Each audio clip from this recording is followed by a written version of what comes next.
Carrot pasta நான் இது என்னோடய பேபிக்கு 11 மந்த்லேருந்து கொடுத்துட்ருக்கேன். இது எப்படி பண்ணுறதுன்னு பார்க்கலாம் வாங்க. ஃபஸ்ட்டு பாஸ்தாவை ஒரு 8 to 10 மினிட்ஸ் நல்லா குக் பண்ணி எடுத்துக்கோங்க. நான் இன்றைக்கி வீட் பாஸ்தா தான் எடுத்துருக்கேன். நீங்கள் எனி மில்லட் பாஸ்தா எடுத்துக்கலாம். நெக்ஸ்ட்டு ஒரு பேனில் 3 டேபிள் ஸ்பூன் பட்டர் ஊற்றி நான் குட்டி குட்டியாக சாப் பண்ணி வச்சுருக்கேன் பூண்டையும் இதோடு சேர்த்து நல்லா நிறமாற அளவுக்கு வறுத்து எடுத்துக்கிறேன். இதிலே நான் ஸ்லைஸாக கட் பண்ணி வச்சுருக்கேன் கேரட்டையும் சேர்த்து அதையும் நல்லா வதக்கி எடுத்துக்கிறேன்.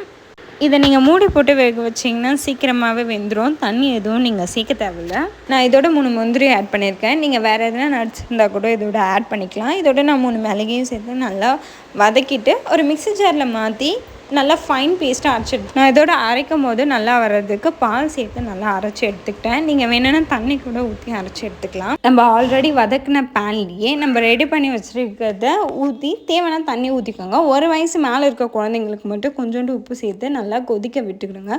கொதி வந்ததுக்கப்புறம் இப்போ நம்ம ரெடி பண்ணி வச்சுருக்க பாஸ்தாவை சேர்த்து மிக்ஸ் பண்ணி இறக்குனிங்கன்னா கேரட் பாஸ்தா ரெடி. இந்த மாதிரி ஹெல்த்தியான பேபி ஃபுட் வீடியோக்கு மறக்காமல் என்னை ஃபாலோ பண்ணிக்கோங்க.